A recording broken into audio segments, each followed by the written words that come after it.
Hello students. चलो welcome back. आज हम लोग अपना पार्ट 3 कंटिन्यू करते हैं। देखो पार्ट 1 तक हम लोग क्या सीख चुके हैं। हमने बेसिक समझ लिया बुक कीपिंग एंड अकाउंटेंसी का, एंड सेकंड पार्ट में हमने सभी इंपॉर्टेंट टर्म्स डिस्कस कर लिए। कुछ और छोटे छोटे इंपॉर्टेंट टर्म्स बचे हैं, थोड़ा और हम डिटेल में डिस्कस करेंगे इस पार्ट में। ओके, तो जैसे ही अपना थर्ड पार्ट कंप्लीट होगा एक्चुअली तुम्हारा पूरा चैप्टर 1 पे बहुत अच्छा होल्ड आ जाएगा।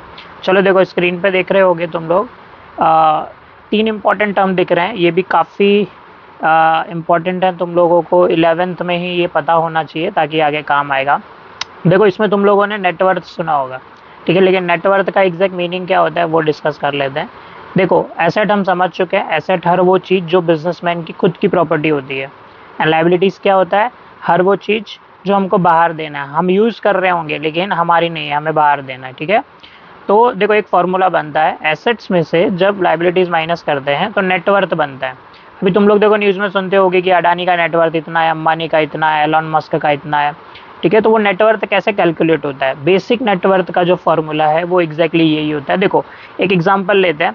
फॉर एग्जांपल तुम्हारे पास 50,000 रुपये, ठीक है, 50,000 रुपये तुम्हारे पास है, वो तुम्हारे खुद के हैं, तो वो तुम्हारा असेट हो गया। और समझो तुमको किसी को बाहर 40,000 रुपये देने हैं, किसी से तुमने 40,000 का लोन लिया था, तो यहाँ पे ये 50,000 और ये तुम्हारे 40,000, ठीक है। इसको माइनस करोगे तो तुम्हारे खुद के पैसे कितने हैं, जो तुम्हारे खुद के, तो वो हो जाएगा नेटवर्थ, उसको बोलते हैं, ठीक है। नेटवर्थ तुम्हारी नेट वैल्यू कितनी है, ओके। एसेट्स में से तुम्हारी खुद की चीज़ों में से तुम जो भी बाहर लेना देना है वो सब दे के ख़त्म करो, फिर देखो तुम्हारे पास कितना बच रहा है, तो उसको बोलते हैं नेटवर्थ। आई होप क्लियर है। बहुत सिंपल टर्म होता है, लेकिन जैसे जैसे आगे थोड़ा पढ़ोगे नेटवर्थ में और कुछ चीज़ें ऐड होती हैं अकाउंट्स के पॉइंट ऑफ व्यू, लेकिन बेसिक किसी को समझना हो, एसेट्स में से लाइबिलिटीज़ माइनस कर दो, नेटवर्थ हो जाए। ओके चलो अब आगे बढ़ते हैं, थोड़ा और डिटेल में हम समझेंगे। हमने जो टेंजिबल असेट्स और इंटेंजिबल असेट्स, ये वाला कॉन्सेप्ट हमारा रह गया था, वो भी डिस्कस करते हैं। देखो एसेट्स के हमने 3 टाइप समझे थे। 3 क्या थे, एक फिक्स असेट था, एक करंट असेट था और एक फिक्टिशियस असेट, ठीक है, ये हमने डिस्कस किया था। अब देखो एसेट का नेचर के हिसाब से कुछ और टाइप भी होता है, जैसे कि उनकी विजिबिलिटी के हिसाब से एसेट्स, हम कुछ एसेट्स को हम देख सकते हैं, किसी को नहीं देख सकते। तो यहाँ पे देखो एक इंपॉर्टेंट टर्म है tangible assets and intangible asset. ये कॉन्सेप्ट हम थोड़े अलग एग्जाम्पल से समझते हैं, ठीक है। देखो स्क्रीन पे तुमको दिख रहा होगा, एक पर्सन का नाम लेते हैं, उसके एग्जाम्पल से भी कंटिन्यू करेंगे। एक राहुल करके एक बंदा है, उसने अपनी देखो यहाँ पे एक शॉप चालू की है, ठीक है, आज डे 1 है। शॉप कैसे चालू करा, मतलब एक बिजनेस चालू किया है, तो बिजनेस में तुम्हें पता है ना एसेट्स डालने हैं, ठीक है। एसेट्स की वजह से तुम्हारा बिजनेस चालू हो जाता है। और ये देखो जब नया बिजनेस था तब देखो उसका बिजनेस खाली है, और आज 2 साल बाद उसके बिजनेस पे भीड़ लगी है, उसकी कॉफ़ी की शॉप है, ठीक है। तो अब नीचे पढ़ते हैं यहाँ पे, जब राहुल ने कैफ़े खोला उसने 2 तरह की चीज़ें बनाई। अकाउंटिंग की भाषा में अगर हमको समझना है तो देखो बिजनेस की किसी भी कीमती चीज़ को एसेट करते हैं, हमने समझ लिया है, ठीक है। एनी फिजिकल थिंग और rights own that has a monetary value, जिसका कुछ तो वैल्यू हो और वो हमारी खुद की हो, हमारा उस पर खुद का राइट, हम उसको फ्यूचर में बेच भी सकते हैं, ठीक है। तो ये चीज़ें होती हैं हमारे लिए एसेट्स। अब एसेट्स के 2 टाइप होते हैं, कॉफ़ी के शॉप के एग्जाम्पल से समझेंगे। चलो देखो ये तुमको एमसीक्यूज में आते हैं काफ़ी बार। देखो यहाँ पे एक टेंजिबल एसेट होता है, एक इनटेंजिबल। टेंजिबल का सिंपल मीनिंग है वो एसेट जिनको हम देख सकते हैं, जैसे कि किसी भी बिजनेस में मशीन हो गया, फर्नीचर हो गया, tables, office equipment, laptop, computer, ये सारी चीज़ें को हम देख सकते हैं। अभी मेरे पास मोबाइल है, लैपटॉप है, इन चीज़ों को मैं देख सकता हूँ और अगर बिजनेस में यूज़ कर रहा हूँ तो ये मेरे लिए टेंजिबल एसेट है। टेंजिबल मतलब हम देख सकते हैं। तो देखो गोल्डन रूल क्या है, टच का टेस्ट होता है यहाँ पे, ठीक है। टच के बेसिस पे जिसको हम टच कर सकते हैं एसेट को, वो हमारी टेंजिबल एसेट है, और जिसको हम टच नहीं कर सकते लेकिन हम फील कर सकते हैं कि हाँ हमारे पास है, जैसे कि देखो तुम्हारी वैल्यू, हम बोलते हैं ना समाज में हमारी कितनी वैल्यू, हमारी कितनी इज्जत है, उसको देख तो नहीं सकते लेकिन फर्क पड़ता है ना उससे। वैसे टेंजिबल मतलब जिसको हम देख सकते हैं, और इनटेंजिबल मतलब जो दिखाई नहीं देती बट है, जैसे किसी भी बिजनेस का नाम। अभी मैकडोनल्ड का नाम ही चलता है ना मार्केट में, अगर किसी भी न्यू बर्गर की शॉप पे हम मैकडोनल्ड का नाम भी लिख देंगे तो जस्ट नाम से बिकेगा, लेकिन सेम शॉप अगर मैकडोनल्ड का नाम वहाँ से हटा दे तो लोगों को ट्रस्ट बनाने में टाइम लगेगा, ठीक है। लोग इतना भरोसा नहीं करेंगे क्योंकि टेस्ट एक हमारे दिमाग में बैठा हुआ है ना। आई होप क्लियर है, ठीक है। तो ये 2 इंपॉर्टेंट चीज़ें होती हैं। देखो यहाँ पे टेंजिबल का सिंपल मीनिंग जो मैं तुमको ऑलरेडी बता चुका हूँ, हर वो एसेट और प्रॉपर्टी जिसको हम देख सकते हैं, टच कर सकते हैं, फील कर सकते हैं। जैसे कि देखो machine, cash in hand, cash है अपने पास, वो फर्नीचर हो गया, मोटर हो गया, ठीक है। हर वो चीज़ जिसको हम देख सकते हैं वो टेंजिबल, और हर वो चीज़ जिसको हम देख नहीं सकते लेकिन उसकी मार्केट में वैल्यू होती है, ठीक है, वो होती है इंटेंजिबल। देखो एसेट्स लिखना क्या है तुमको एग्जाम में, पहले वो पढ़ लेते हैं। Assets which can not be seen, touched और felt but can be measured in terms of money, जिसको मनी में वैल्यू कर सकते हैं, जिसकी मार्केट में वैल्यू होती है। सबसे पॉपुलर एसेट्स में आता है गुडविल। कोई भी बिजनेस जिसका नाम होता है, आजकल देखो मोबाइल में अगर मैं तुमको बोलूँ तुम्हारे नाम, तुम्हारे मुंह पे देखो एप्पल मोबाइल तुमको याद आता है, सैमसंग मोबाइल याद आता है, ओप्पो, वीवो, रियलमी, ये सब ब्रांड्स है बन चुके, तो इनकी एक वैल्यू है। अभी कोई भी न्यू मोबाइल कंपनी मार्केट में आए, ठीक है, तो देखो तुम उतना उस पर भरोसा नहीं करोगे जितना एप्पल, सैमसंग से इन चीज़ों पे भरोसा करोगे। वैसे ही देखो पेटेंट होता है, ट्रेडमार्क, कॉपीराइट, ये डिफरेंट डिफरेंट एग्जांपल्स है इनटेंजिबल एसेट के, ठीक है, जिसका तुमको बिजनेस में फायदा मिलता है, जिसकी वैल्यू भी है, लेकिन तुम इसको देख नहीं सकते। ओके, पेटेंट देखो क्या होता है, जैसे राहुल की शॉप थी, तो राहुल की शॉप में उसकी एक सीक्रेट रेसिपी थी कॉफ़ी की, ठीक है, वो कॉफ़ी पीने के लिए ही लोग उसके बिजनेस में दूर दूर से आते थे। तो वो जो उसकी स्पेशल कॉफ़ी बनाने की टेक्निक थी, अगर वो उसको पेटेंट करा लेता है, ठीक है, तो उसको फ्यूचर में वो बेच भी सकता है ना, उसको पैसे भी मिल सकते हैं ना। लेकिन देखो वो फॉर्मूला, वो उसकी टेक्निक, वो सिर्फ पेपर्स में रजिस्टर्ड है, उसको हम देख नहीं सकते, ठीक है, वो सिर्फ उसके दिमाग में है। वैसे ही ट्रेडमार्क एंड कॉपीराइट भी होता है। देखो कैफे का यूनिक लोगो और ओरिजिनल आर्ट, जैसे अभी एप्पल कंपनी का लोगो है ना, वो उन्होंने ट्रेडमार्क करा के रखा है। अगर कोई दूसरी कंपनी अभी फ्यूचर में कोई भी बिजनेस से ओपन करे, ठीक है, कोई भी अलग नाम दे, लेकिन वो एप्पल कंपनी का लोगो कॉपी नहीं कर सकती। तो देखो ट्रेडमार्क एंड कॉपीराइट्स यही होते हैं, हमारे खुद के राइट्स जिसको हमने रिजर्व रखा है, हमारी चीज़ों को कोई कॉपी नहीं कर सकता, ठीक है। तो ये सब इंपॉर्टेंट एसेट्स हैं, गुडविल हो गया, पेटेंट हो गया, स्क्रीन पे देखो ट्रेडमार्क एंड कॉपीराइट हो गया। आई होप क्लियर है, डीपली समझ लेते हैं हम सब चीज़ें। चलो थोड़ा और आगे बढ़ते हैं इसी को समझने के लिए। जैसे कि एक बेसिक एग्जांपल आज के स्टूडेंट जिसको ज़्यादा अच्छे से समझ सकते हैं, कोई नॉर्मल पर्सन भी समझ सकता है। एक मोबाइल में, ठीक है, एक मोबाइल में टेंजिबल एसेट क्या होती है, जो जो चीज़ें हमको दिख रही हैं, ठीक है, मोबाइल को हम छू सकते हैं, उसका जो हार्डवेयर पार्ट है, उसका कैमरा है, उसकी बैटरी है, उसका लेंस है, ये सारी चीज़ें टेंजिबल एसेट होती हैं। लेकिन मोबाइल के अंदर जो ऑपरेटिंग सिस्टम है, जो सॉफ्टवेयर है, जो ब्रांड का लोगो, देखो एप्पल का लोगो लगा हुआ है, ये सारी चीज़ें इंटेंजिबल है। तो मोबाइल, लैपटॉप, ये सब बेस्ट एग्जांपल है जिसमें समझ सकते हो। ऊपर का जो बॉडी है जिसको हम टच कर सकते हैं वो टेंजिबल है, और जिसको टच नहीं कर सकते, जिसकी वजह से लेकिन मोबाइल चलता है, बिना सॉफ्टवेयर के तो मोबाइल डब्बा है ना, ठीक है, तो वो इंटेंजिबल एसेट है। आई होप क्लियर होगा, ठीक है। चलो आगे बढ़ते हैं। जो अभी एग्जांपल्स लिए, ठीक है, उसको एक सिंपल टर्म में समझ लेते हैं। गुडविल क्या होता है, किसी भी ब्रांड की वैल्यू, ठीक है। पेटेंट क्या होता है, एक सीक्रेट फार्मूला, किसी और को आपका आइडिया चुराने से रोकने का राइट पेटेंट होता है। ट्रेडमार्क क्या होता है, पहचान या लोगो, आपके ब्रांड का एक यूनिक डिज़ाइन। देखो हर बिजनेस का लोगो अलग होता है, उनका ब्रांड नेम अलग होता है। अभी जैसे कार इंडस्ट्री में देखोगे तो देखो टाटा का लोगो अलग होगा, महिंद्रा का लोगो अलग होगा, BMW का लोगो अलग होगा। कोई भी दूसरी कंपनी उनका लोगो कॉपी नहीं कर सकती है, ठीक है। ये हो जाता है अपना ट्रेडमार्क। ओके, अभी ट्रेडमार्क पहचान या लोगो हो गया। कॉपीराइट भी ऐसी चीज़ होती है, जैसे देखो तुमने एक वीडियो बनाया, तुम्हारा वीडियो कोई दूसरा कॉपी नहीं कर सकता है, ठीक है, कॉपीराइट एक्ट के अंडर आ जाता है। तो कभी कभी हम अपना कोई सॉन्ग, अपना कोई वीडियो, ठीक है, अपनी कोई आर्ट, अपना कोई डिज़ाइन, उसको हम अगर कॉपीराइट करा ले तो दूसरा कोई उसको कॉपी नहीं कर सकता। अगर उसको कॉपी करना है तो तुम्हारी परमिशन लेनी पड़ेगी। जैसे देखो थिएटर्स में मूवीज़ लगी होती है, ठीक है, मूवीज़ को कॉपी करने का राइट नहीं है।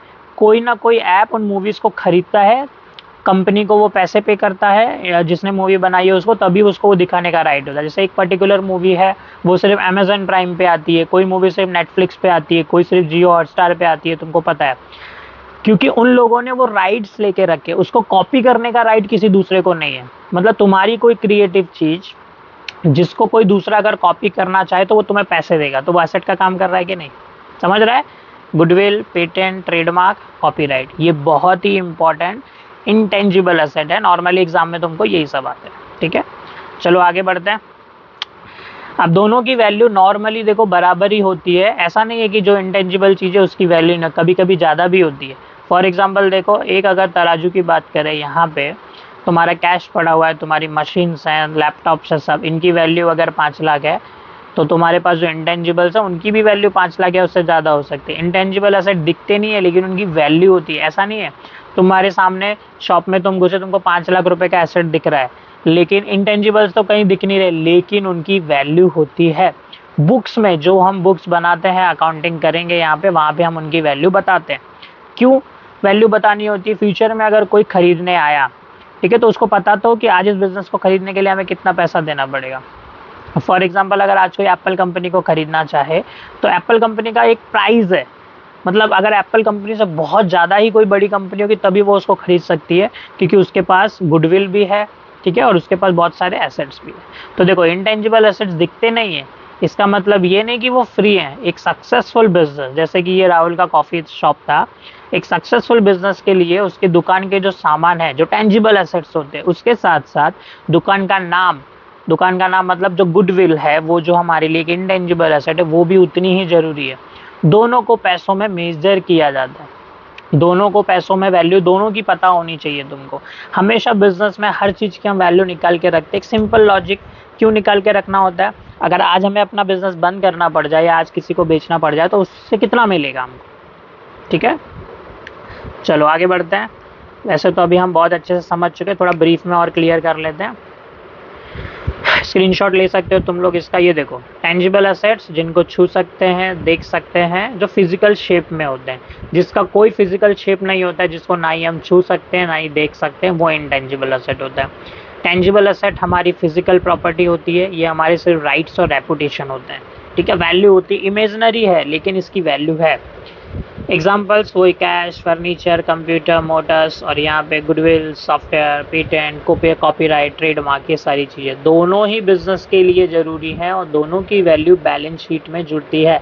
बैलेंस शीट क्या है आगे हम डिस्कस करेंगे। तुम अगर तुम्हारा इंडेक्स देखोगे तो लास्ट चैप्टर का नाम वही है, फाइनल अकाउंट। फाइनल अकाउंट में हम बैलेंस शीट बनाते हैं, ठीक है। I hope tangible intangible better समझ गया रहेगा, इसलिए मैंने तुमको आगे नहीं पढ़ाया था उसको, ठीक है, क्योंकि ये समझना बहुत इंपॉर्टेंट होता है। अब देखो कुछ रूल्स होते हैं, थर्ड पार्ट में सबसे इंपॉर्टेंट चीज़ हम यही कवर करने वाले हैं। तुमको भी समझ गया, हमको यहाँ पे बुक कीपिंग करना है, हमें अकाउंट्स बनाने, लेकिन कुछ रूल्स होते हैं, ओके, जिन रूल्स को फॉलो किया जाता है अकाउंट्स बनाते समय, तभी हमारे अकाउंट्स सही होते हैं, ओके। अब जैसे कि कोई गेम खेलना है हमें, तो देखो गेम के कुछ रूल्स होते हैं ना, कि अगर गेम में हमने ये कर दिया तो फाउल हो जाएगा, वो कर दिया तो फाउल हो जाएगा। वैसे ही बुक कीपिंग करते समय भी कुछ फंडामेंटल रूल्स है जो दुनिया का हर बिजनेस फॉलो करता है, इसको समझ रहा है, ठीक है। चलो अब देखोगे यहाँ पे 4 इंपॉर्टेंट रूल जो तुमको फिलहाल 11th में डिस्कस करने हैं, ठीक है, जो तुमको पता होने चाहिए। बाकी तो और भी थोड़े ज़्यादा रूल्स है, लेकिन 11th लेवल पे स्टूडेंट्स को थोड़े जल्दी समझ में नहीं आते, उनके लिए कन्फ्यूजिंग हो जाता है, ओके। चलो देखो यहाँ पे एक रूल है बिजनेस एंटिटी, दूसरा major money measurement, cost concept, dual aspect. बहुत ईजी है, ध्यान से समझो, नॉर्मल लैंग्वेज में हम समझेंगे, ओके, ठीक है। चलो देखो आगे बढ़ते हैं, पहले थोड़ा ये पढ़ लेते हैं यहाँ पे क्या लिखा है। Accounting isn't just writing down numbers randomly, ठीक है। कुछ ट्रांजेक्शन मैंने तुमको बताया, ट्रांजेक्शन हो रहा है उसको रिकॉर्ड करना है। हर ट्रांजेक्शन को कैसे भी रिकॉर्ड नहीं करना है, कुछ रूल्स हमको फॉलो करना है। It is based on universal established principle so that a business in Mumbai and a business in Tokyo can read each other's financial languages. यही मैंने बताया, पूरे दुनिया में हर कोई ये रूल सेम तरीके से फॉलो करता है, ताकि उनको ये पता चले कि इस अकाउंट्स को बनाने के लिए हमने सेम टाइप के कॉन्सेप्ट यूज़ किए, मतलब बुक सही होंगे, ठीक है। हर कोई सेम चीज़ों से बनाता है। तो चलो पहला कॉन्सेप्ट बिजनेस एंटिटी पढ़ेंगे, बहुत सिंपल है लेकिन थोड़ा अलग, ध्यान से समझना क्या होता है। देखो बिजनेस एंटिटी का कॉन्सेप्ट ये बोलता है कि जब भी हम कोई बिजनेस स्टार्ट करते हैं या रजिस्टर करते हैं, हमको बुक कीपिंग में क्या करना है, बिजनेस की अकाउंटिंग करनी है। और बिजनेस जिस दिन से हमारा रेडी हो जाता है, समझो उस दिन से हमारा बिजनेस बॉर्न हुआ है, ठीक है, नया बिजनेस पैदा हुआ है, मतलब नया पर्सन मार्केट में आया, तो हमेशा बिजनेस को भी एक सेपरेट पर्सन करके कंसीडर करना होता है। अभी देखो यहाँ पे ये बीच की लाइन है, ओके, हमारा ये बिजनेस है और ये देखो तुम ओनर हो। तुमको हमेशा तुम्हारे बिजनेस को एक सेपरेट पर्सन समझना, मतलब उसको सामने खड़ा करो। जैसे दो लोग बात करते हैं वैसे ही बिजनेस को हमेशा सामने रखा करो और ओनर उसके सामने खड़ा होता है, भले ओनर का ही बिजनेस होता है। क्यों ये जरूरी है, ताकि देखो बिजनेस अपना हिसाब किताब अलग रख सके और ओनर का हिसाब किताब अलग रह सके, ओके। ये बिजनेस एंटिटी कॉन्सेप्ट होता है, मतलब बिजनेस का एक सेपरेट स्टेटस होता है मार्केट में, ऑलवेज ये याद रखना, ठीक है। तो रूल क्या है, the business and the owner are completely separate entity, दोनों एक दूसरे से अलग होते हैं, ये याद रखो। कभी भी बिजनेस और ओनर को मिक्स मत करना। जैसे बिजनेस में 100 रुपये का प्रॉफिट हुआ, आई नो वो ओनर का होता है, लेकिन दोनों अलग है, ओनर को बाद में मिल जाएगा, बट तुमको रूल वाइज क्या समझना, वो प्रॉफिट बिजनेस का हुआ है, ठीक है। Accounts are prepared from the view point of business and not the owner. हमेशा अकाउंट्स बनाते समय ये सोचो तुम बिजनेस में बैठे हुए हो और बिजनेस का हिसाब किताब हो रहा है, अकाउंट्स बिजनेस के बन रहे, ओनर के नहीं बन रहे। ओके, अब जैसे कि देखो ये ग्रॉसरी शॉप है, ठीक है, यहाँ पे ये बिजनेस जिस दिन से बॉर्न हुआ, बिजनेस का एक सेपरेट स्टेटस, उसको सेपरेट नाम मिल जाता है, तो ये सेपरेट है और ओनर सेपरेट है। अगर ओनर बिजनेस में पैसे डालता है, जो हमने डिस्कस किया था, ओनर अगर बिजनेस में पैसे डालेगा तो उसको क्या बोलते हैं, कैपिटल बोलते हैं कि नहीं, ठीक है। ओनर ने बिजनेस में पैसे डाले, उसको कैपिटल बोलेंगे, तो ओनर बोलेगा अरे मेरे ही तो पैसे ना, नहीं, लेकिन यहाँ पे ऐसा सोचना है, इस ओनर ने बिजनेस नाम के किसी पर्सन को पैसे दिए जो वो बाद में लेगा। ध्यान से सुनना है कॉन्सेप्ट। ओनर ने बिजनेस को पैसे दिए, किस नाम से, कैपिटल के नाम से पैसे दिए, और बिजनेस उसको यूज करेगा और बाद में वो उसको लौटा भी सकता है, ठीक है। लौट जिस दिन बंद होगा नॉर्मली उस दिन लौट आएगा, ठीक है। अब देखो जैसे ये बिजनेस भाजी वाला है, भाजी वाले का बिजनेस है। अब यहाँ पे बिजनेस का मेन काम क्या है, भाजी बेचना बाहर, लेकिन भाजी बेचने में अभी ये बिजनेस चलाएगा कौन, मालिक चलाएगा। ओके, अगर समझो बिजनेस की कुछ भाजी मालिक अपने पर्सनल यूज़ के लिए यूज़ करता है, पर्सनल यूज़ तो मैंने बताया था ना, ड्राइंग, ठीक है। अगर ये बिजनेस की कुछ चीज़ें पर्सनल यूज़ के लिए यूज़ करता है तो बिजनेस भी उसको ये बोलेगा तुमने मुझे पैसे दिए थे, ठीक है, कैपिटल हो गया था वो, लेकिन अभी मैं तुमको कुछ दे, तुम मेरी भाजियाँ यूज़ कर रहे हो, तुम्हारे पर्सनल यूज़ के लिए यूज़ कर रहे हो, तो उसको मैं ऐसे कंसिडर करूँगा कि वो भी उधार है, तुमको बाद में देना पड़ेगा। तो जब भी ये इसको पैसा देगा तो वो होता है कैपिटल, और जब भी ये इसको पैसा देगा ये होता है तुम्हारा ड्राइंग, पैसा देगा, कुछ भी चीज़ देगा। तो जब भी बिजनेस की कुछ चीज़ें ओनर अपने पर्सनल यूज़ के लिए यूज़ करेगा तो उसको बोला जाता है ड्राइंग। और ये कॉन्सेप्ट क्यों आते हैं, क्योंकि दोनों चीज़ें सेपरेट है, ठीक है। Personal transactions can not cross the personal transaction can not cross the wall into the business box. हमेशा याद रखो बिजनेस के ट्रांजेक्शन बिजनेस में रहेंगे, अगर ओनर बिजनेस में बैठ के कुछ भी अपने पर्सनल पर्पस के लिए करता है तो वो सेपरेट रहेंगे, वो ओनर के हिसाब किताब में जाएंगे, ओनर को उसका हिसाब देना पड़ेगा। समझ रहे हैं तुम लोगों को, आई होप क्लियर होगा, धीरे धीरे समझ जाएगा। लेकिन एक सिंपल सा टर्म, ओनर अलग होता है, बिजनेस अलग होता है, बिजनेस को ओनर से सेपरेट रखना चाहिए। दोनों एक दूसरे से ऐसे ही बिजनेस करेंगे, ऐसे ही ट्रांजेक्शन्स करेंगे जैसे नॉर्मल लाइफ में होता है। तुम अगर किसी को पैसे दे रहे हो उधार पे तो वापस लोगे बाद में, ठीक है, और सामने वाला तुमको दे रहा है तो तुम वापस दोगे, क्योंकि दोनों सेपरेट है। इससे अकाउंट्स अच्छे से बनते हैं, मतलब जब भी कोई बाहर वाला इस बिजनेस के बुक्स देखेगा तो उसको ये समझेगा कि ये प्योर एंड प्योर बिजनेस की चीज़ें है, इसमें पर्सनल का कुछ नहीं है, ठीक है। धीरे धीरे और अच्छे से समझ जाएंगे। चलो देखो अभी एक और कॉन्सेप्ट होता है मनी मेजरमेंट कॉन्सेप्ट। जब भी तुम बुक्स बनाओ तो उसमें सिर्फ वही चीज़ें रिकॉर्ड करनी है जिसकी वैल्यू हो मनी टर्म्स में, जिसको तुम पैसे में कैलकुलेट कर सकते हो, ठीक है। ये रूल क्या बोलता है, देखो, if it doesn't have a price tag it doesn't go in the books, only transactions expressed in money are recorded. हर वो चीज़ रिकॉर्ड होगी जिसको वैल्यू में काउंट कर सकते हो। बिजनेस में बहुत सारी चीज़ें ऐसी होती है जिसकी बिजनेस में कोई वैल्यू नहीं होती है तो हम उसको रिकॉर्ड भी नहीं करते। जैसे कि हमारे पास देखो एक बहुत अच्छी टीम है, 3-4 लोगों की टीम है, बहुत अच्छे से हमारा बिजनेस कर रहे हैं, लेकिन इनकी कुछ वैल्यू नहीं डिसाइड कर सकते ना। हमारे एम्प्लॉयज़ बहुत ईमानदार हैं, ईमानदारी की क्या वैल्यू होती है, ठीक है। हमारे एम्प्लॉयज़ बहुत टैलेंटेड है, उसकी क्या वैल्यू होती है। हमारे इधर 10 लोग हैं, 10 लोगों की क्या वैल्यू, इंसान की कोई वैल्यू नहीं लगा सकते है ना। लेकिन हमारे पास 5 कंप्यूटर है बिजनेस में तो उसकी 1.5 लाख वैल्यू है फॉर एग्जाम्पल, तो वो 1.5 लाख रिकॉर्ड हो जाएगा। आई होप क्लियर है तुम लोगों को, ठीक है।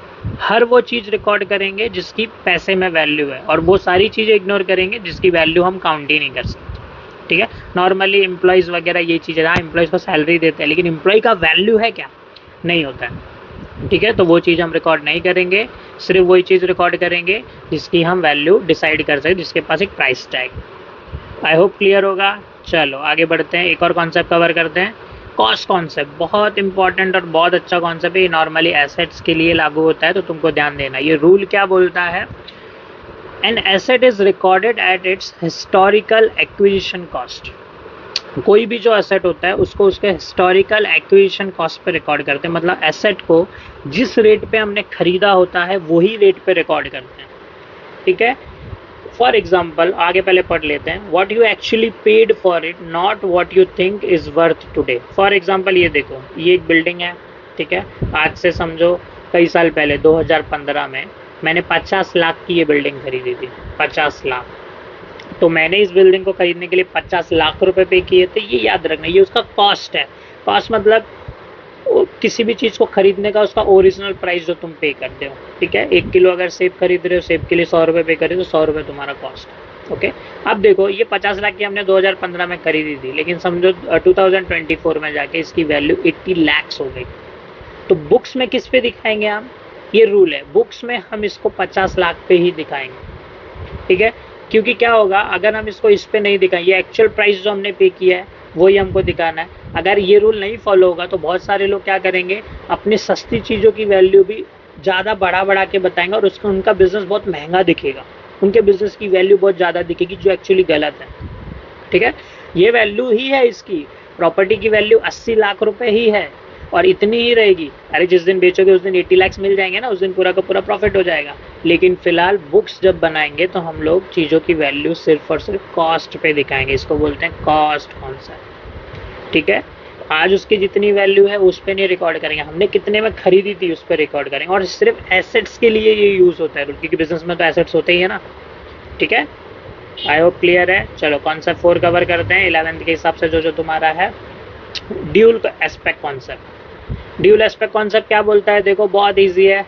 एक ऐसा ये तराजू ले लो, इसके दोनों तरफ, ठीक है, दोनों चीज़ों की वैल्यू सेम होती है, बस ये याद रखना है। एवरी ट्रांजेक्शन हैज 2 इफेक्ट, पूरा सेकंड चैप्टर तुम्हारा इसी के ऊपर है।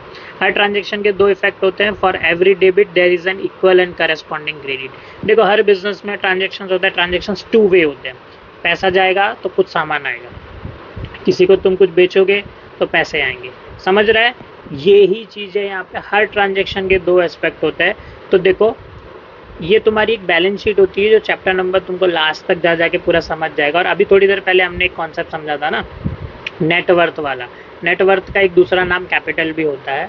तो देखो इस एग्जांपल से तुमको समझ जाएगा कि ये ड्यूल एस्पेक्ट कॉन्सेप्ट क्या होता है। हर बिजनेस में 2 चीज़ें होती है, एक चीज़ जाएगी तो दूसरी डेफिनेटली आएगी, एक कम होगी तो डेफिनेटली दूसरी बढ़ेगी या कम होगी, ये रूल है। देखो इधर एक एग्जाम्पल लिखा है, when a owner brings 5 lakh rupees cash. समझो एक बिजनेस है, नया स्टार्ट हो रहा है। अब वहाँ पे वो जो ओनर है, अभी मैंने बताया सेपरेट एंटिटी वाला कॉन्सेप्ट, ओनर ने 5 लाख रुपए बिजनेस को दिए, ओके। ओनर अगर 5 लाख रुपए बिजनेस को दे रहा है तो the business obligations to the owner मतलब capital also goes up by 5 lakh rupees. अब यहाँ पे कैसा हो गया, देखो बिजनेस पहले बिजनेस के पास सब चीज़ें ज़ीरो थी, अब ओनर ने 5 लाख रुपए अगर बिजनेस को दिए तो यहाँ पे 2 चीज़ें हो जा रही है। देखो बिजनेस में कैपिटल बढ़ रहा है, वो कैपिटल करके नाम याद रखेगा कि अरे हाँ ओनर ने 5 लाख रुपए दिए, ओनर ने कैपिटल लगा, ये किसी ना किसी दिन मुझे रिटर्न करना पड़ सकता है। तो हमेशा ऐसा एक तराजू बनता है जो एक्चुअली अपनी बैलेंस शीट ही होती है, ठीक है। इसमें वो यहाँ पे लिख देगा फॉर एग्जांपल 5 लाख रुपए मुझे देने हैं। किसको देने 5 लाख रुपए, ओनर को देने। लेकिन बिजनेस के पास 5 लाख रुपए भी तो आ गए, समझ में। आज उसके पास 5 लाख है, लेकिन उसको ये पता है अरे 5 लाख रुपए देने भी है, लाइबिलिटी भी 5 लाख की आ गई, कैश भी 5 लाख का आ गया, 2 इफेक्ट हो गया कि नहीं, समझ रहे हो। अगर वो समझो उसमें से 2 लाख रुपए आज ही ओनर को वापस कर दे, 5 लाख में से 2 लाख आज ही वापस कर दे, तो अभी 3 लाख बच जाएगा, ठीक है। 3 लाख रुपए ही देने हैं, लेकिन अकाउंट में कैश भी कितना है, 3 लाख। हर चीज़ के 2 एस्पेक्ट होंगे। हर बिजनेस में जो भी ट्रांजेक्शन होगा उससे कोई भी 2 अकाउंट में चेंज आएगा। क्या चेंज आएगा आगे सीखेंगे हम अच्छे से, लेकिन फिलहाल ड्यूल एस्पेक्ट समझ के रखो, मतलब हर चीज़ का 2 इफेक्ट होगा। यही तुम्हारे दिमाग में बिठा के रखना है, फंडामेंटल रूल है, ठीक है। बस ये ध्यान रखो और कुछ नहीं। अभी देखो यहाँ पे अगर बिजनेस में 50 रुपए आते हैं एक एग्जांपल से, और सामने वाले ने उधार दिया इसलिए 50 रुपए आया, तो यहाँ पे 50 चेंज होगा, इधर 50 चेंज होगा। अगर हम 50 देंगे तो 50 का इफेक्ट इधर आएगा, 50 का इफेक्ट इधर आएगा। ये फॉर्मूला चैप्टर नंबर 2 में इसके ऊपर एक अच्छा डिटेल क्वेश्चन है, वो हम कवर करेंगे, तब तुमको बेटर समझेगा, ओके। और देखो थोड़ी देर पहले मैंने तुमको बताया था एसेट माइनस लाइबिलिटीज़। अभी ये इक्वेशन हम करते हैं ना, एसेट्स इधर पे है, लाइबिलिटीज़ को उठा के यहाँ पे ले लो, ठीक है। अगर लाइबिलिटीज़ को उठा के तुम लोग ले लोगे यहाँ पे, तो ये देखो क्या हो जाएगा, एसेट्स ये है, लाइबिलिटीज़ यहाँ पे आ जाएगा, ठीक है। और यहाँ पे बचेगा ये तुम्हारा कैपिटल। तो कैपिटल को ही एक्चुअली बोलते हैं हम नेटवर्थ। कैपिटल को क्या बोलते हैं, नेटवर्थ, ये याद रखना है। आई होप क्लियर है, ठीक है। यही फार्मूला था ना हमारा, हमें हम एक ही फार्मूला याद रखना है, एसेट माइनस लाइबिलिटीज़ मतलब नेटवर्थ होता है। आई होप क्लियर है, ठीक है। ठीक है, चलो अब आगे बढ़ते हैं। अभी ये जो हमने कॉन्सेप्ट समझ लिया, ऑलरेडी हमारा 4 कॉन्सेप्ट कवर हो गया। एक बिजनेस एंटिटी का कॉन्सेप्ट कवर हो गया, एक मनी मेजरमेंट का कॉन्सेप्ट कवर हो गया, एक ड्यूल एस्पेक्ट कवर हो गया और एक कॉस्ट कॉन्सेप्ट कवर हो गया। बहुत इंपॉर्टेंट चीज़ है।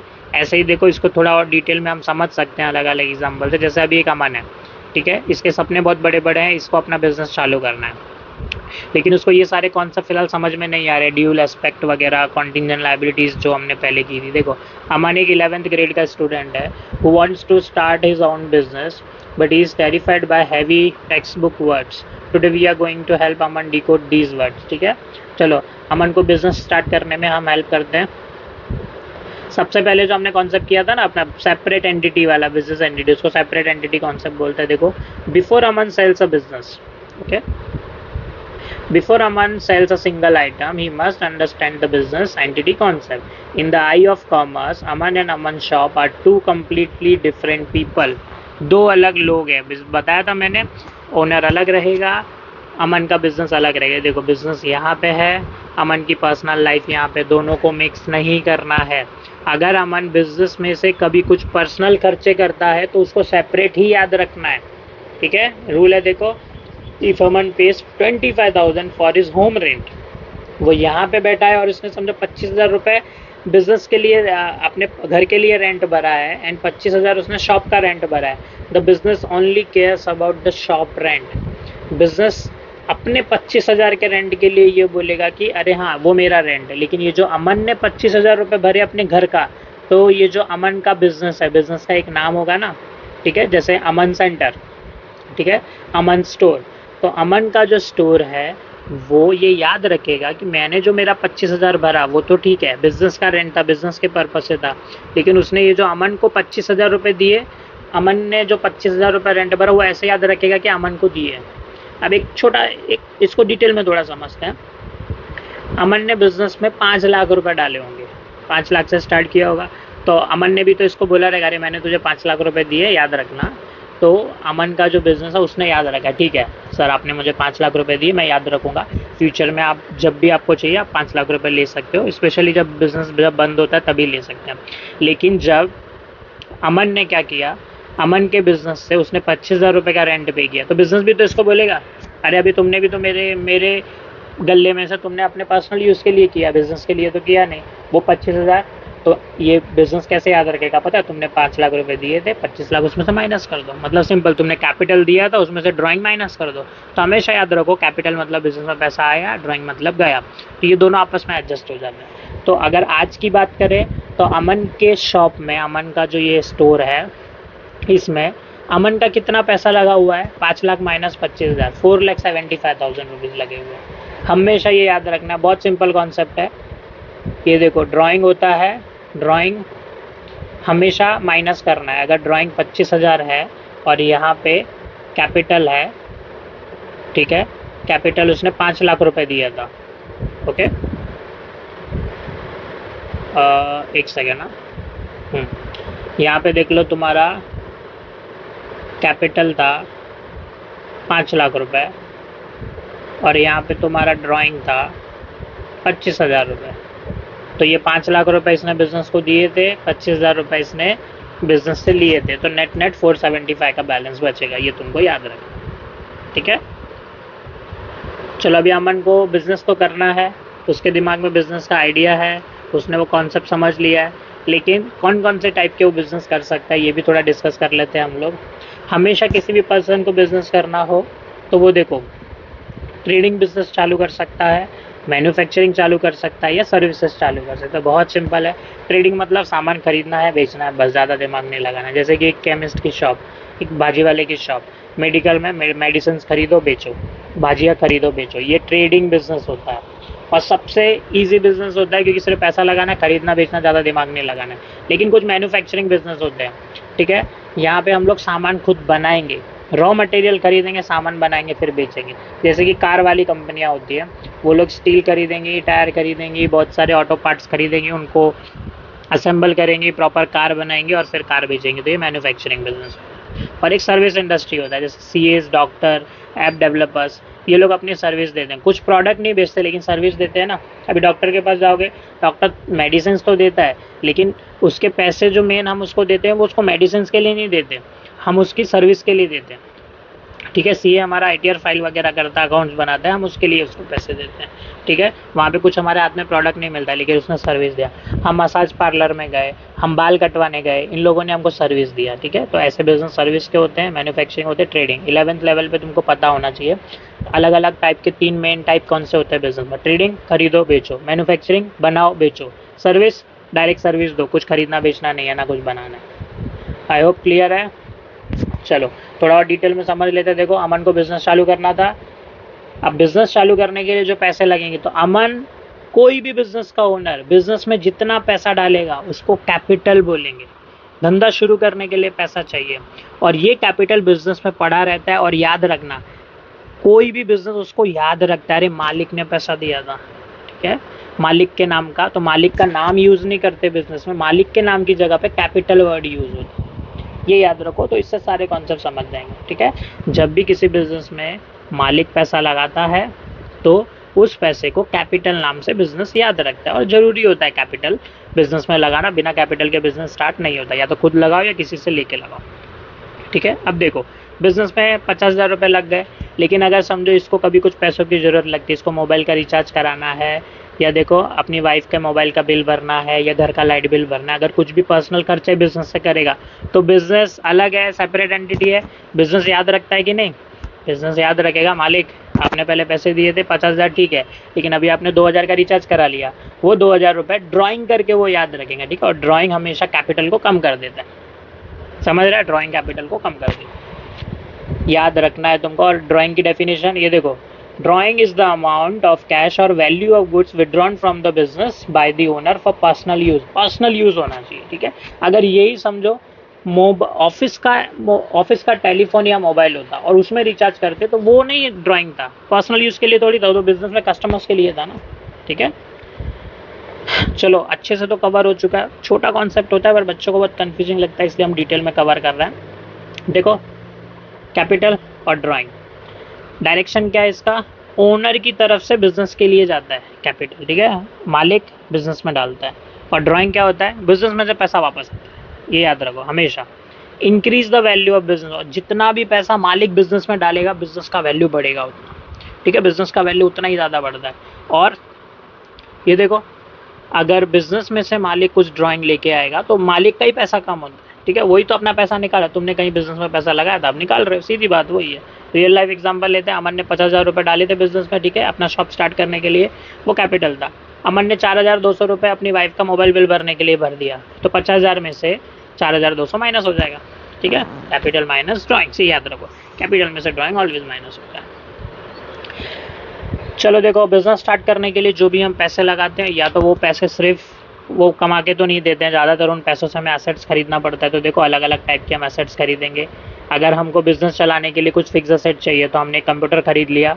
ठीक है, और देखो फिर हमने बैंक में कुछ पैसे रख लिए, कुछ ऐसे गले में पैसे रख लिए, और धीरे धीरे हम अपना बिजनेस चलाएंगे तो हमारी बिजनेस की गुडविल बनेगी। तो ये सारों चीज़ें हर बिजनेस के लिए क्या होती है? एसेट होती है। ठीक है, इन चीज़ों के बिना नॉर्मली कोई बिजनेस कर ही नहीं सकते। अब अगर हमने बिजनेस करते समय बैंक से भी उधार लिया और पैसे की कमी पड़ रही थी, या फिर हमने किसी सप्लायर से माल उधारी पे लिया, तो ये चीज़ें हमारे लिए लाइबिलिटी होती है। और देखो, हमेशा लाइबिलिटी हमारे सर पे कर्जा होती है। अमन का शॉप देखो नीचे है और ऊपर लाइबिलिटीज़ है। किसी भी तरह की ली हुई लाइबिलिटीज़ एक बिजनेस के ऊपर लोड होती है, उसको जितना जल्दी चुका दो उतना सही रहता है। ठीक है, अमन के पास इनिशियली पैसे नहीं थे तो उसने क्या किया? एक बैंक लोन लिया।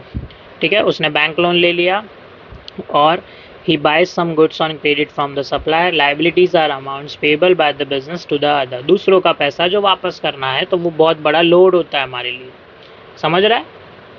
ठीक है, तो एसेट लाइबिलिटीज़ भी हम ऑलरेडी डिस्कस कर चुके हैं, थोड़ा और पढ़ लेते हैं। हर एसेट हमारे लिए पावर का काम करती है, हमारा खुद का पैसा हम अपनी मर्जी से कहीं भी यूज़ कर सकते हैं। लाइबिलिटीज़ मतलब बोझ है। ठीक है, एसेट क्या होता है? ओनरशिप एंड फ्यूचर बेनिफिट, हमारी खुद की ओनरशिप होती है। लाइबिलिटीज़ मतलब डेट, कर्जा, ऑब्लिगेशन, देना है। एसेट हमारे लिए एक पावर का काम करती है, हमारे लिए हमारी चीज़ हम कभी भी यूज़ है, देखो हमारी खुद की कार रहेगी हम कभी भी यूज़ करेंगे, किसी दूसरे की कार लेके आओगे तो उसके हिसाब से चलना पड़ेगा ना।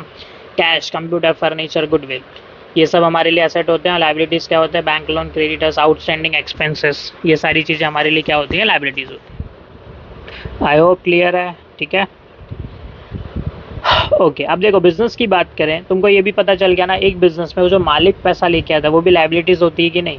तो हमेशा ऐसा एक टी टाइप बनाया जाता है, उसमें एसेट्स को यहाँ पे रखा जाता है और सारी लाइबिलिटीज़ को यहाँ पे रखा जाता है। जो बाहर वालों की लाइबिलिटी होती है उसको तो लाइबिलिटी बोलते हैं, लेकिन जो मालिक के द्वारा दी हुई लाइबिलिटी होती है, मालिक ने जो पैसा लगाया होता है उसको बोलते हैं कैपिटल। तो देखो बिजनेस में जो भी पैसा दूसरों लोगों से आया जाता है उसको बोलते हैं लाइबिलिटीज़, ये एक साइड में रखा जाता है। और उसको बेच के, उसको यूज़ करके अगर हम कुछ मशीन खरीद रहे हैं या बैंक में भी सिंपल पैसा रख लिया तो वो हमारे लिए एसेट होता है। तो हमेशा एसेट एक साइड पे रहेगा, लाइबिलिटीज़ एक साइड, ये दोनों एक दूसरे के अपोजिट होते हैं, ये याद रखना है तुमको, ठीक है। ये एक फॉर्मूला होता है। तुम्हारी दुकान में जो भी सामान है या तो वो तुम्हारे खुद के पैसे से आया है या फिर किसी और से उधार लेके आए हो। तो देखो हमेशा यहाँ पे तुमको अंडरलाइंस में दिखेगा, तुम्हारे खुद के पैसे ऑलवेज एसेट होंगे, ठीक है। या तो अगर तुमने, तुम्हारी दुकान में जो भी सामान है वो सब कुछ तुम्हारा एसेट है, ओके। अगर तुमने खुद पैसा लगाया तो वो कैपिटल होगा, अगर तुमने बाहर वाले से पैसे लेके लगाया तो उसको लाइबिलिटीज़ बोलेंगे। अभी एक सिंपल एग्जांपल से तुमको यहाँ पे समझ जाएगा। देखो इफ़ अमन है 60,000 इन एसेट्स, उसके पास 60,000 के एसेट है तो उसका बाइफर्केशन भी मिलेगा। और उसने 10,000 रुपये बाहर से अगर बोरो किया था, बाहर से उठाए थे 10,000 रुपये, he must have invested 50,000 himself, मतलब उसने खुद 50,000 रुपये लगाया, बाहर से 10,000 लिया, तभी तो 60,000 रुपये के एसेट बने, ठीक है। एक बिजनेस में 60,000 रुपये के ऑफिस टेबल, लैपटॉप, ये सारी चीज़ें हैं, लेकिन उसमें से 50,000 रुपये मेरा खुद का है तो 50,000 रुपये कैपिटल है, 10,000 बाहर से लिया तो बाहर वाले की लाइबिलिटीज़ है, ओके, ठीक है। अब इतनी चीज़ें बिजनेस में हो रही है, तुम लोग बोल रहे हो अरे इतनी चीज़ें हो रही है सर, ये याद कैसे रखेंगे? तो याद रखो, बिजनेस में हर चीज़ को रिकॉर्ड करना है, इसी को तो बुक कीपिंग बोलते हैं, okay. Aman does 50 transactions a day, okay. Aman ने 50 ट्रांजेक्शन्स एक दिन में किए। He can't memorise them all, he needs daily diary, the journal is the book of original entry. एक चीज़ याद रखो, जर्नल करके एक बुक होती है, जर्नल रजिस्टर बोलते हैं। इस रजिस्टर में हम दिन की सारी चीज़ें टाइम टू टाइम लिखते हैं, ठीक है। तो यहाँ पे एक चीज़ तुम्हारा और कवर हो जाएगा, ये जो जर्नल का वर्ड है ये कहाँ से आया? एक फ्रेंच वर्ड जार प्रोनाउंस करते, जार, ठीक है। जॉर करके जो वर्ड था जर्नल, उसका जॉर वर्ड फ्रेंच वर्ड था, वहाँ से ये लिया। इसका मतलब होता है it's a chronological record of every single business transaction. 1 तारीख को जो ट्रांजेक्शन हुए पहले रिकॉर्ड होंगे, 2 तारीख वाले उसके बाद रिकॉर्ड होंगे, 3 तारीख वाले उसके बाद रिकॉर्ड होंगे। तो जर्नल बुक बिजनेस में बहुत इंपॉर्टेंट होती है, और इस जर्नल में जो हम चीज़ें जिस हिसाब से लिखते हैं उसको बोलते हैं जर्नल एंट्री, ये याद रखना है। फर्स्ट चैप्टर में ये चीज़ें कवर हो जा रही है, सेकेंड थर्ड चैप्टर में हम मास्टर हो जाएंगे धीरे धीरे इन चीज़ों के लिए, ओके। तो देखो सबसे इम्पॉर्टेंट चीज़ तो ये है, जर्नल रजिस्टर में हम चीज़ें लिखते कैसे, ओके। जर्नल रजिस्टर में हमको जो भी चीज़ें लिखनी है उसका एक सिस्टमेटिक तरीका होता है। देखो किसी भी बुक में हमको चीज़ें ऐसे लिखनी है, ऐसे कॉलम्स बनाने। देखो पहला कॉलम हमारा डेट का कॉलम रहेगा, ओके।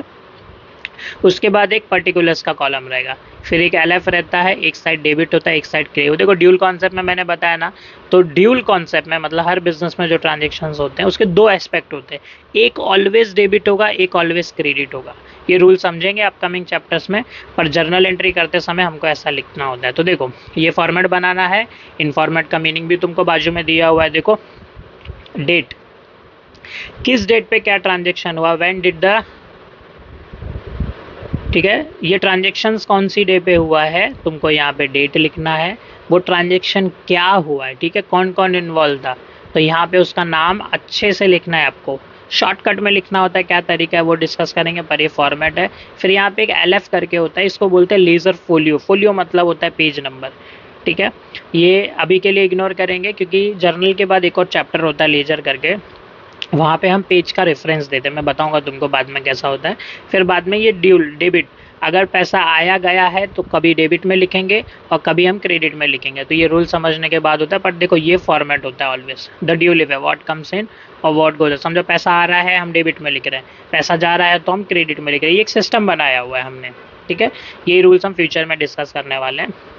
तो देखो सारे ट्रांजेक्शन्स हम याद नहीं रख सकते, उन ट्रांजेक्शन्स को हमको रिकॉर्ड करना होता है। और रिकॉर्ड किस तरीके से करते हैं, सिस्टमेटिकली रिकॉर्ड करना है, कहीं भी कुछ भी नहीं लिखना है। तो हम कुछ रूल समझेंगे और जिस फॉर्मेट में लिखना है ये है तुम्हारा फॉर्मेट, ठीक है। यहाँ पे हमारी डेट आएगी, यहाँ पे पर्टिकुलर्स, शॉर्ट में हम यहाँ पे लिखेंगे किससे भाई लिया, किसको दिया, क्या सामान आया, ठीक है। ये पेज नंबर के लिए यूज़ होता है, नॉर्मली ब्लैंक रहता है। कितना अमाउंट इन्वॉल्व है, डेबिट साइड में अमाउंट है तो डेबिट में लिखेंगे, क्रेडिट वाला अमाउंट है तो क्रेडिट में लिखेंगे। ओके, ध्यान से यही बस हमको आगे करना है, ठीक है। चलो अब इस एंट्री में अगर हम यहाँ पे शॉर्ट में कुछ चीज़ें लिखते हैं, सॉरी वो स्लाइड ज़रा आगे हो गया था। तो देखो इस ट्रांजेक्शन में, इस फॉर्मेट में जब भी हम कुछ चीज़ लिखते हैं, ठीक है, हर चीज़ शॉर्ट में होती है लेकिन हम एक डिस्क्रिप्शन देते हैं, ठीक है।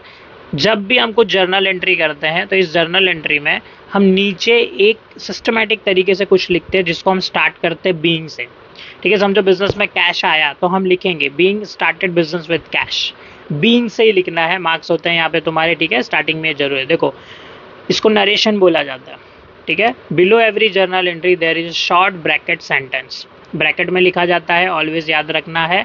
दिस इज नरेशन, इसको नरेशन बोलते हैं, बहुत शॉर्ट में होता है। This is a brief explanation of the transaction, छोटा सा एक्सप्लेनेशन होता है ये, ताकि 6 महीने बाद याद रखे कि भाई ये एंट्री क्यों मारी थी। हम हमेशा लिख रहे हैं अमन से पैसा आया, अमन ने दिया, अमन से पैसा आया, अमन ने दिया, फॉर एग्जांपल ऐसा कुछ भी हम लिख रहे हैं। लेकिन 6 महीने बाद कोई रिफ़र करा, पता तो होना चाहिए। तो हमेशा हम लोग हर जर्नल एंट्री के नीचे एक नरेशन लिखते हैं जिसको हम बीइंग से स्टार्ट करते हैं और ये ब्रैकेट में होना चाहिए, शॉर्ट में लिखना है, अपने लैंग्वेज में लिख सकते हैं, ठीक है। बीइंग से स्टार्ट होता है। आई होप क्लियर है। तो देखो अगर बिजनेस में पैसा आया है, ओके, तो पैसा आने की एक सिंपल सी जर्नल एंट्री जो हम फर्स्ट टाइम पास करेंगे वो ऐसा होगा। नॉर्मली पहली जर्नल एंट्री बिजनेस में यही होती है, बिजनेस स्टार्ट होगा तभी तो आगे का होगा ना। तो अमन बिजनेस स्टार्ट करने के लिए कुछ तो पैसा देगा, तो समझो 1 अप्रैल को अमन ने बिजनेस में पैसा दिया और मैंने तुमको बताया बुक्स अमन के नहीं बनते हैं, बुक्स बिजनेस के बनते हैं, ठीक है। बुक्स बिजनेस के बनेंगे तो देखो बिजनेस फिलहाल ऐसा कैश लिख लेगा, क्या किधर लिखा है वो अभी मत देखो, एक कैश लिखेगा और नीचे टू कैपिटल करके लिखेगा और नीचे देखो ये नरेशन है अपना, यहाँ पे being started business with cash, short में लिख दे कि अरे बिजनेस स्टार्ट हुआ था तो ये एंट्री पास हुई थी, 50,000 रुपये डेबिट था, 50,000 रुपये क्रेडिट, 2 एस्पेक्ट था। अभी ये क्यों ऊपर आ रहा है, क्यों नीचे आ रहा है, ये हम आने वाले चैप्टर में समझेंगे, ठीक है। रूल से एक बार समझ जाएंगे तो ये सब तुमको खुद ही समझ जाएगा। आई होप क्लियर है, ठीक है। अब अगर अमन को ये सारी चीज़ें क्लियर हो गई, कौन सा बिजनेस हमको स्टार्ट करना है, ठीक है, पैसा कहाँ से आएगा, और मैं पैसा लगाऊंगा तो उसको ड्राइंग बोलेंगे, मैं पैसे निकालूंगा तो मैं पैसा लगाऊंगा तो सॉरी उसको कैपिटल बोलेंगे, मैं निकाल रहा हूँ पैसा तो उसको ड्राइंग बोलेंगे। और उसको अगर liabilities, assets, capital, journal entry कैसे रिकॉर्ड करनी है, क्या उसका फॉर्मेट, ये सारी चीज़ें अगर अच्छे से वो मैनेज कर लेगा तो वो बिज़नेस करने के लिए एकदम रेडी है, ठीक है। वो बिज़नेस करने के लिए एकदम रेडी है, अच्छे से बिज़नेस कर सकता है क्योंकि फंडामेंटल्स उसको पता चल। आई होप तुमको क्लियर है। तो देखो फर्स्ट चैप्टर में हम लोगों ने क्या क्या कवर कर लिए थे, पहले बुक कीपिंग एंड अकाउंटेंसी के बेसिक्स, कौन कौन उसके यूजर्स होते हैं, फिर हमने सारे accounting terms, asset, liabilities, drawing, capital, solvent, insolvent, debtors, creditors, bad debt, ये सारे टर्म्स डिस्कस कर लिए थे। और अभी इस वाले पार्ट में हमने सारे इंपॉर्टेंट रूल्स डिस्कस कर लिए। फिलहाल 4 इंपॉर्टेंट रूल्स हैं और भी 2-3 रूल्स आएंगे, वो धीरे धीरे जब थोड़ा तुम जर्नल एंट्री करना सीख जाओगे तब सीखना बेटर रहेगा, ठीक है। फिलहाल यहाँ पे 4 इंपॉर्टेंट रूल्स हमने क्या समझ लिए। पहला था अपना बिजनेस एंटिटी, बिजनेस अलग होता है, ठीक है, बिजनेस ऑलवेज अलग रहेगा और ओनर अलग रहेगा। फिर एक कॉस्ट कॉन्सेप्ट था, एक मनी मेजरमेंट कॉन्सेप्ट था और लास्ट में अपना ड्यूल एस्पेक्ट कॉन्सेप्ट। मेजरली हम पहले ड्यूल एस्पेक्ट कॉन्सेप्ट से कवर करेंगे और ये चारों के चारों रूल्स बाय डिफॉल्ट बिजनेस में होते हैं। जैसे मंदिर में जाने से पहले ऑटोमेटिक चप्पल उतर जाती है ना अपनी, क्योंकि हमको पता है कि अरे हाँ ये रूल है, तो वैसे ही बिजनेस भी हम जब अकाउंटिंग पास करते हैं, एंट्रीज पास करते हैं, अकाउंट्स बनाते हैं, ऑटोमेटिक ये रूल फॉलो होते हैं, ठीक है। वो हम सीखेंगे डीपली। आई होप क्लियर है, ठीक है। अब हमको बिजनेस की वो सारी लैंग्वेजेस पता चल गई है चैप्टर नंबर 1 में, ठीक है। तो हम अच्छे से अपनी बुक कीपिंग स्टार्ट कर सकते हैं। अगर इतना भी कवर कर लोगे तो चैप्टर 1 तुम्हारा बहुत अच्छे से हो जाएगा। चलो अभी एक छोटा सा पार्ट में बाद में तुम्हारे लिए लेके आऊँगा जिसमें हम क्या कवर करेंगे, एक्चुअली हम उसमें MCQs कवर करेंगे। तो तुम लोग रिवीजन कर सकते हो मेरे पार्ट 1, पार्ट 2, पार्ट 3 से, और उसके बाद एमसीक्यूज़ के आंसर दे सकते हो, ठीक है। वो भी एक मैं वीडियो लेके आऊँगा। चलो मिलते हैं अपने नेक्स्ट पार्ट में, ठीक है। अगर पसंद आया होगा तो डेफिनेटली लाइक करो और अपने फ्रेंड्स के साथ शेयर कर सकते हो। चलो बाय।